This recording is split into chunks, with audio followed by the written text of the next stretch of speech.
여분의 기름이 필요합니다. 라고 하는 오늘 마태복음 25장을 통한 그런 제목의 말씀입니다.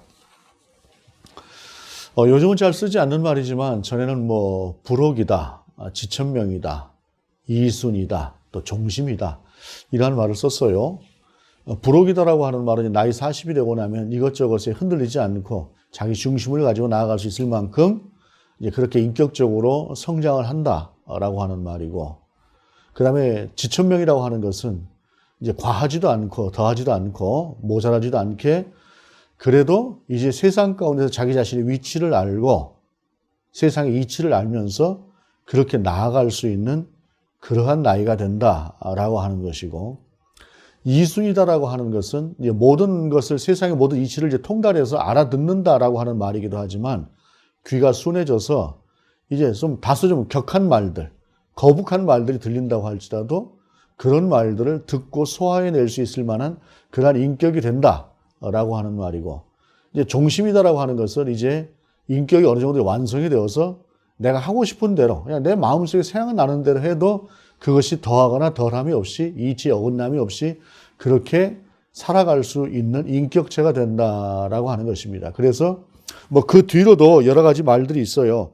산수, 졸수, 상수, 황수, 천수 해서 10년 단위로 이렇게 쭉 끊어지는 말들이 있습니다만 실제적으로 인격적으로 사람의 나이를 이야기하는 것은 70세인 종심을 이야기합니다. 70세쯤 되고 나면 인격이 완성이 되어서 내가 마음대로 내가 생각대로 해도 그것이 비인격적이거나 또 세상 가운데서 누구에게 탓을 들을 만큼 그렇게 되지 않는 그러한 인격이 된다라는 것입니다.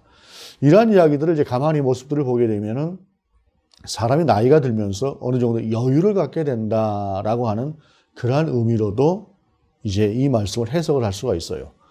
무엇인가 이제 젊었을 때는 날카롭게 또는 적대적으로 또는 내가 옳은 것, 이것들을 굉장히 강하게 주장하고 또 그것만이 옳은 것이다 라고 생각을 하지만 사람이 나이를 먹어가면서 좀 여유를 가지고 남의 말로 들을 줄 알고 남도 살필 줄 알고 하는 이제 그러한 여유를 갖는다라고 하는 것도 이 안에 참 중요한 요소가 되는 그러한 것이다 할 수가 있습니다.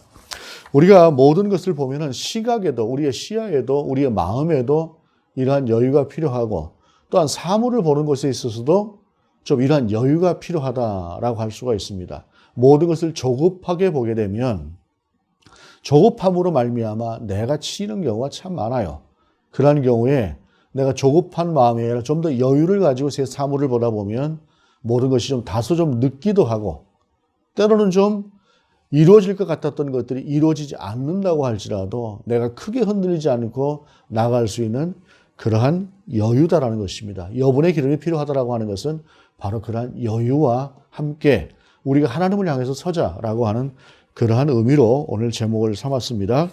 오늘 본문 말씀 1절의 말씀입니다. 그때 천국은 마치 등을 들고 신랑을 맞으러 나간 열 처녀와 같다 하리니,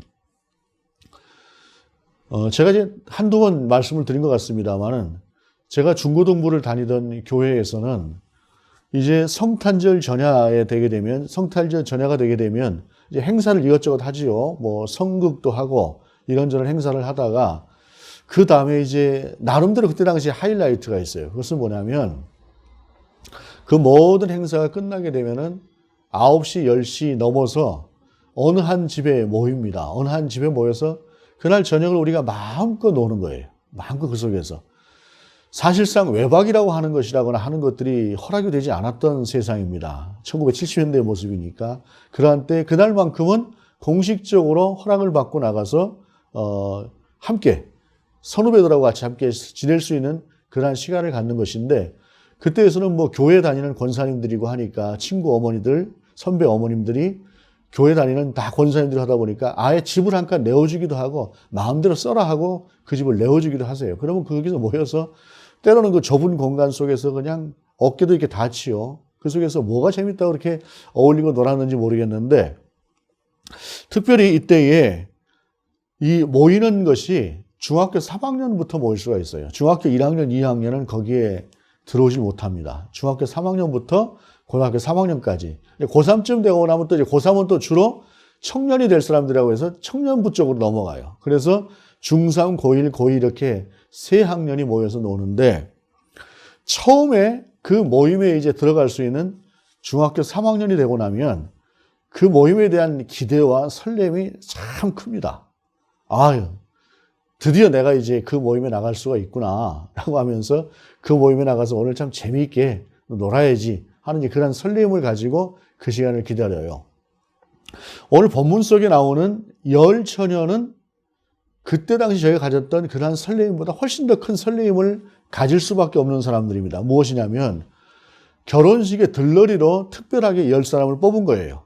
많은 처녀들이 있을 수 있겠지만 결혼식의 들러리로 뽑아서 결혼식에서 일종의 조연이지만 그러나 신랑 신부와 함께 아주 재미있는 그런 시간들을 가지고 그들을 유익하게 하고 또 그들을 돕기도 하고 하는 그런 역할을 하는 것이 이 들러리를 쓰는 10처녀인데 이때 당시에 이 처녀들의 나이를 대략 보게 되면 10대 중반입니다.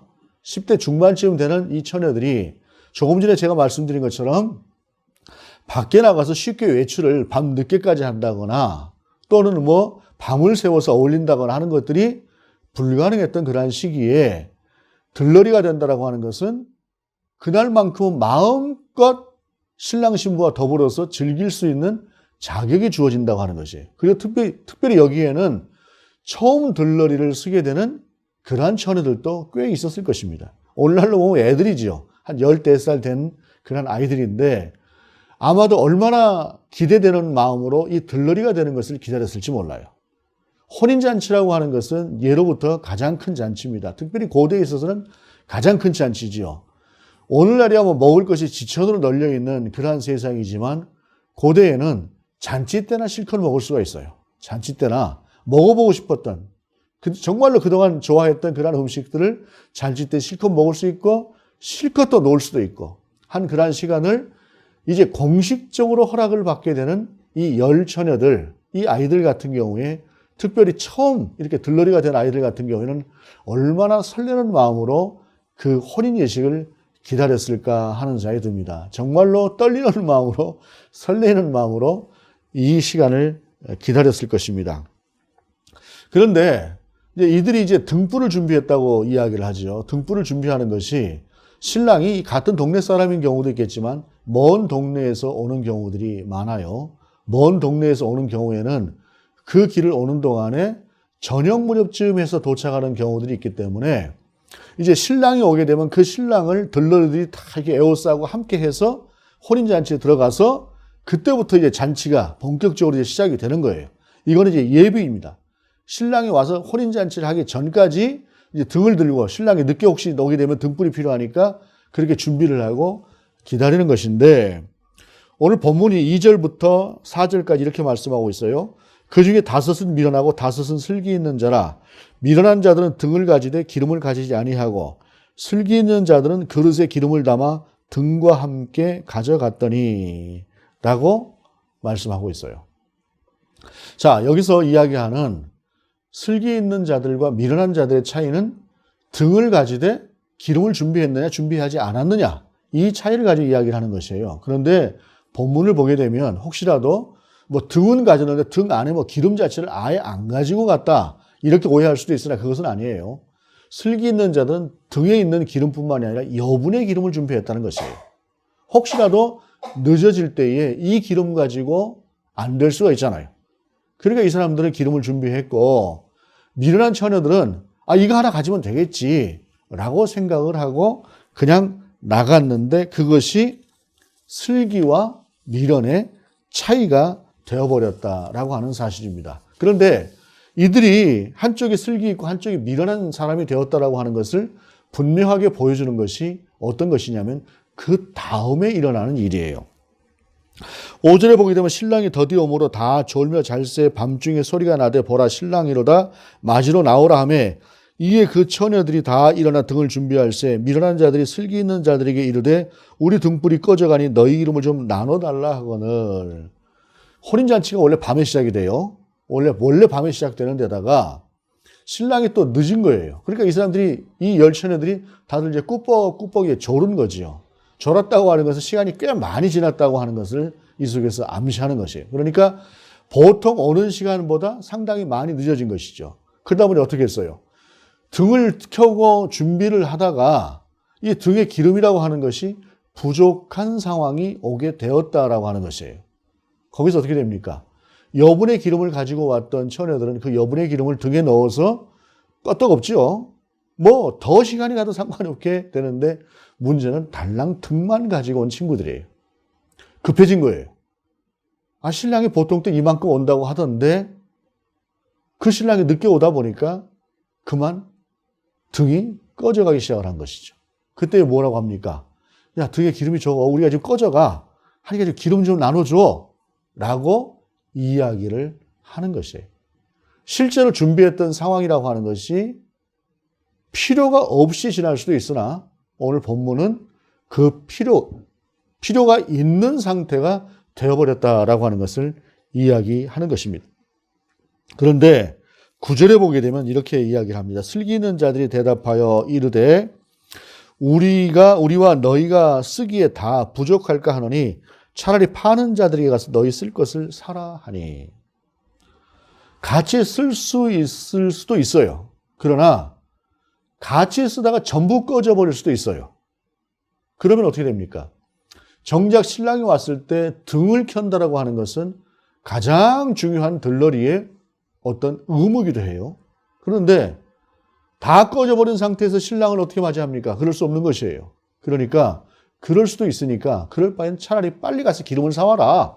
이렇게 이야기를 하게 되었다라고 하는 사실입니다. 이것을 보면서 우리가 생각을 할 때에 좀 나눠주지라고 생각할 수 있으나 사람이 무엇인가를 나눌 수 있는 때가 있고 나눌 수 없는 때가 있어요.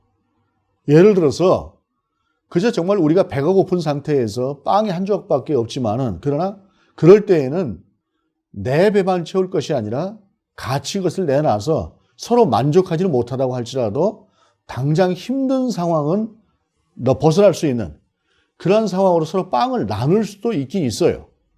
그런데 빵은 그렇게 나눌 수가 있으나 예를 들어서 딱 한 사람밖에 실을 수가 없는 구명정이라거나 이런 경우가 있다고 한다면 그런 경우는 나눌 수가 없어요. 예를 들어서 아버지하고 자식하고 같이 물에 빠졌어요. 구명정은 하나예요. 한 사람밖에 살 수가 없어요. 어떻게 하겠어요?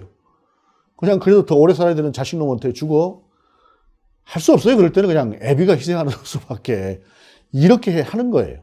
사는 게. 그런데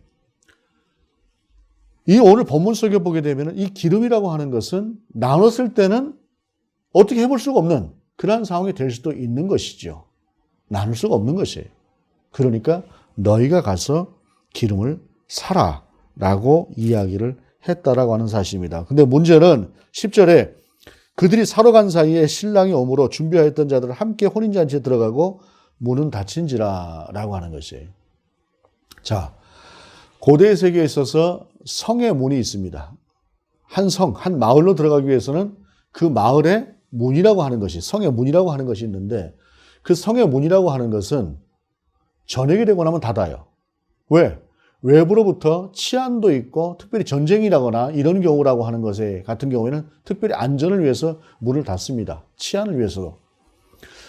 이게 지금 뭐 문을 닫는다라고 하는 것이 오늘의 시각으로는 이것이 좀 쉽게 이해가 안 될 수도 있겠지만은 옛날에 통금이라고 하는 게 있었습니다. 통행금지라고 하는 것이 12시 되면 자기 집 밖에도 못 나가요. 딱 법으로 정해놓고 12시부터 4시까지는 통행금지다 해서 다니는 사람들은 뭐냐면 경찰하고 방범대원들만 다녀요. 도둑도 맞고 뭐 이런 의미가 그 안에 있는 것이죠.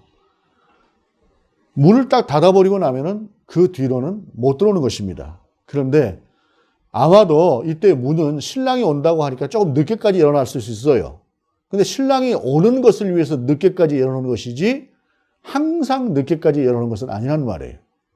그래서 오늘 본문 속에 닫힌 문이라고 하는 것은 신랑이 올 때까지는 조금 늦어도 특별한 잔치니까 열어두었던 그 문을 신랑이 딱 오고 나니까 바로 딱 닫아버렸다라고 하는 이야기가 되는 것이에요. 기름 파는 것도 성 내가 아니라 성 밖에 있었다는 이야기죠. 그러고 나서 어찌 됩니까? 11절에 그 후에 남은 처녀들이 와서 이르되 주여 주여 우리에게 열어주소서라고 사정을 하였습니다만 문은 이미 닫힌 상태가 되어버렸다라고 하는 사실이죠. 자, 여러분 여기서 생각해 보십시다. 너무하지 않아? 라고 할 수 있지만 그러나 이때 당시를 살아가는 사람들에게 있어서 이 말은, 이 비유는 상당히 현실적으로 실제할 수 있는 그러한 이야기였습니다. 그런데 마지막에 딱 문이 닫혀버렸다라고 하는 것은 어찌 보게 되면 이 사람들도 조금 생각해 볼 수 있는 것이죠. 그런데 우리 주님은 평범한 이야기, 모두가 다 아는 그 이야기를 쭉 끌어오시면서 여태까지의 비유에서도 마찬가지지만 그 안에 특별한 것을 두셨어요. 왜냐하면 문을 닫아버리는 이 상황을 우리 주님께서 사람들 가운데, 말씀을 듣는 이들 가운데 전하기 위해서 그동안의 말씀을 가져왔던 것이에요. 그리고 이 말씀은 24절부터 쭉 보게 되면은 24절부터의 말씀이 어떤 것이냐면 종말론에 관한 것입니다. 종말이란 어떤 것이냐? 하나님의 심판의 때라고 하는 것은 어떤 것이냐라고 하는 것을 24장에서 쭉 말씀을 해오십니다. 그리고 25장에 딱 넘어오시면서 이 비유를 통해서 종말은 이와 같다라고 하는 것을 그들이 다 알아들을 수 있도록 하신 거예요. 이것은 좀 과한 감이 분명히 있습니다. 문이 닫혔다라고 하는 것은. 그러나 종말은 그와 같다는 것입니다. 혼인잔치라고 하는 그 설레이고 들뜬 마음에 특별히 들러리로 선택이 되어져서 그 밤을 가장 재미있게 보낼 수 있는 그런 마음으로 두근두근하는 마음으로 기다렸던 그러한 기다림이 천국과도 같은 것이라고 한다면 그 들러리에 선택되어진 자들이 자기 자신들의 준비의 부족으로 인해서 이와 같이 닫힌 문으로 들어가지 못할 수 있는 것이 바로 하나님의 나라다라고 하는 것을 오늘 본문은 말씀하시는 것이죠. 12절에 대답하여 이르되 진실로 너희에게 이르노니 내가 너희를 알지 못하노라 하였느니라. 여기서는 확실히 지금까지 왔었던 현실의 이야기가 아니라 종말론에 관한 것을 이야기하시는 것이에요. 마지막 때에 관한 것들을. 문을 두들길 때에 대답을 하는 이가 있다고 한다면 그 동네에 사는 사람이고 우리가 들러리예요. 기름을 사러 갔어요.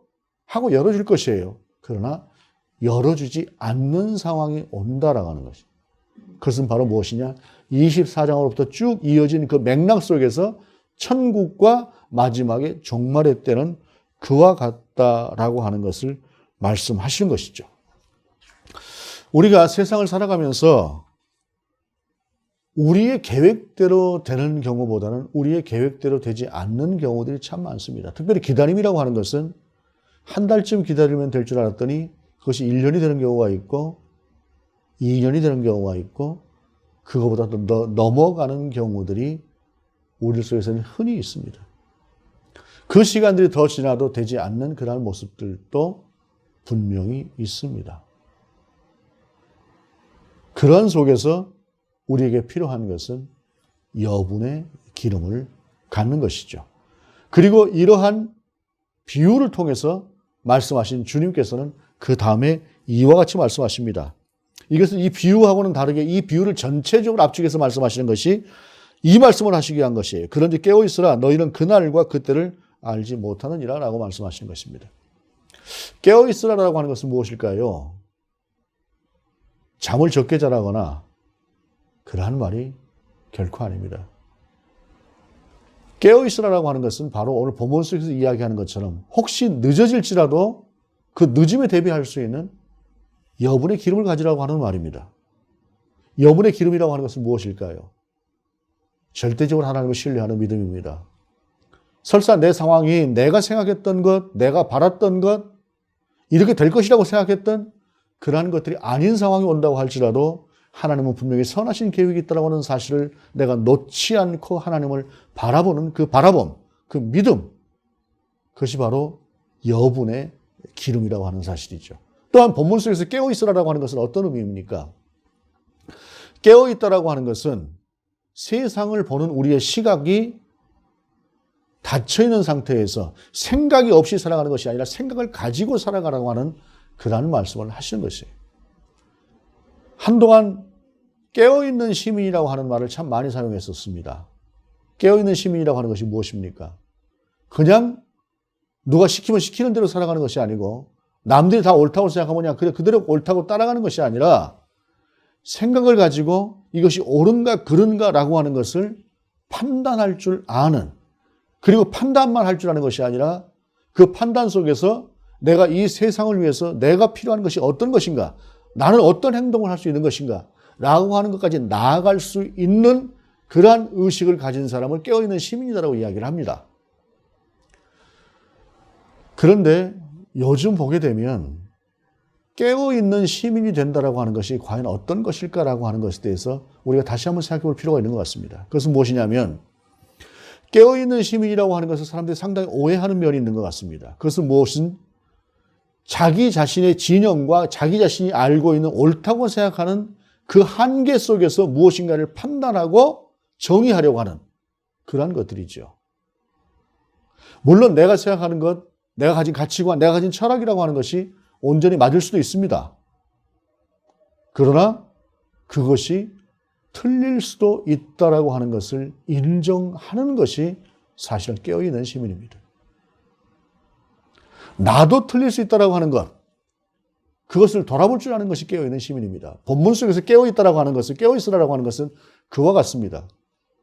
고정관념을 가지고 지금까지 해오던 신앙을 그대로 가지고 그냥 그대로 답습해서 나아가는 그러한 신앙이 아니다라고 하는 것이. 특별히 오늘을 살아가는 우리 시대에는 깨어있다라고 하는 것은 대단히 우리에게 필요한 일입니다. 코로나의 전국이 되고 비대면의 예배가 되면서 사람들의 생각은 여러 가지로 드러납니다. 어떤 이들은 절대로 예배를 사수해야 된다고 생각을 하고 예배를 사수합니다. 또 어떤 이들은 세상을 유익하게 하는 것이 그리스도인이라고 하면서 당연히 이때는 우리가 비대면의 예배로 나아간다라고 주장을 하기도 합니다. 그런데 여기서 우리가 한 가지 주의할 것이 있습니다. 그렇게 나아가는 과정 속에서 내가 그 결론을 내린 것은 내가 서 있는 진영으로 인한 결론이냐, 아니면 정말로 난 하나님의 백성으로 하나님을 바라보고 나간 결론이냐라는 것입니다. 이쪽 결론이 100% 맞는 것도 아니고 이쪽 결론이 100% 맞는 것도 아닐 수 있습니다. 10년쯤 지나서 나는 이렇게 주장했으나 그 주장이 틀렸던 것이다라고 결론 날 수 있습니다. 20년쯤 지나서 나는 이렇게 주장했으나, 그리고 그때 그것이 맞다고 생각했으나 그것이 틀렸다라고 하는 결론이 날 수도 있습니다. 그런데 중요한 것은 무엇일까요? 하나님께서 우리에게 깨어있으라고 하는 것은 그 속에서 10년 후, 20년 후, 30년 후를 바라보는 안목으로 너희가 그 중심을 가지고 선택할 수 있는 지혜를 가지라고 하는 말이 아니라, 내가 최선을 다해서 하나님의 백성으로 정직하게 하나님의 사람으로 이렇게 사는 것이 옳다라고 하는 결론을 내리고 나가는 그 나아감을 이야기하는 것입니다. 그것은 어찌 보면 미련한 것일 수 있습니다.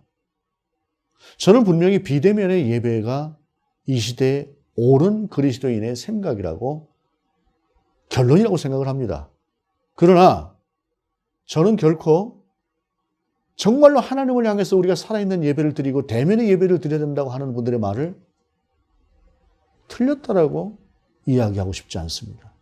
다만 그 주장이 어떤 하나의 진영 논리에 의해서 나오는 것이라고 한다면 그것은 전혀 다른 것입니다. 그들은 하나님의 뜻을 따르는 것이 아니라 자기의 욕심을 따라가는 것이죠. 무슨 결론이든 우리는 하나님의 중심이 되었을 때에 그 하나님의 인도하심 가운데서 하나님의 뜻을 구하는 자세로 서 있는 것, 이것이 본문 속에서 말씀하시는 진정 깨어있는 것이라고 하는 것입니다. 사람은 결과를 봅니다. 그러나 주님은 과정을 보십니다. 우리가 설사 미련하다고 할지라도, 그래서 다른 결론, 틀린 결론을 내리고 간다고 할지라도, 그래도 우리의 중심이 정말로 하나님을 향한 순수함으로 나아간다고 할 때에 하나님 것을 교정시킬 것입니다. 시편 107편에 있는 말씀으로 오늘 말씀을 마감하고자 합니다. 시편 107편 23절로 30절의 말씀입니다. 선척을 바다에 띄우며 큰 물에서 영업하는 자는 여호와의 행사와 그 기사를 바다에서 보나니 여호와께서 명하신 즉 광풍이 일어나 바다 물결을 일으키는도다. 저희가 하늘에 올라갔다 깊은 곳에 내리니 그 위험을 인하여 그 영혼이 녹는도다. 저희가 이리저리 구르며 취한 자같이 비틀거리며 지각이 혼돈하도다. 이에 저희가 그 근심 중에서 여호와께 부르짖음에 그 고통에서 인도하여 내시고 광풍을 평정히 하사 물결로 잔잔케 하시는도다.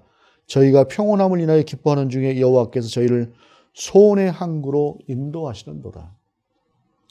인생을 살아가면서 하늘만 보이고 물만 보이는 그 거대한 파도 속에 우리가 휩쓸려서 이제 죽었구나 할 때도 있을 수 있습니다. 그러나 그때에도 우리가 주님을 부르는 것입니다. 주님을 찾는 것입니다. 때로는 견딜 수 없을 만큼 그 힘든 과정을 통해서 하나님께서 우리를 인도하시기도 합니다. 그러나 하나님은 끝내 우리를 우리가 소원하는 소원의 항구로 인도하시는 분이다라고 하는 사실입니다. 그 사실을 어떤 상황 가운데서도 놓지 않고 나가는 그 믿음으로, 그리고 나는 정말로 하나님의 길을 가는 사람이고 하나님의 뜻을 행하는 사람인가라고 하는 것을 정직하게 돌아보는 그 돌아봄으로 우리가 나아가는 것, 그것이 여분의 기름을 갖는 것이고 깨어있으라고 말씀하신 하나님의 뜻을 따라, 주님의 뜻을 따라 살아가는 삶이다라고 하는 사실입니다. 우리의 평생을 그렇게 살아가기를 원합니다. 우리의 평생을 그렇게 살아감으로 말미암아 우리를 온전히 인도하시는 그 하나님의 뜻 안에서 살아갈 수 있는 저와 여러분이 될 수 있기를 원합니다. 혹시라도 미련하여 닫힌 문 밖에 서 있는 자들이 결코 되지 않기를 간절히 축원합니다. 기도하시겠습니다. 하나님, 우리를 인도하여 주옵소서. 선하게 인도하여 주옵소서. 온전히 여분의 기름을 가질 수 있는 슬기로움으로, 깨어있을 수 있는 그 깨어있음으로 우리가 주님 앞에 살아가고 주님의 인도하심을 받고 미련한 중에도 끝까지 우리를 인도하시는 하나님의 은혜를 입는 우리가 될 수 있도록 인도하여 주옵소서. 주 예수 그리스도 이름으로 기도드립니다. 아멘.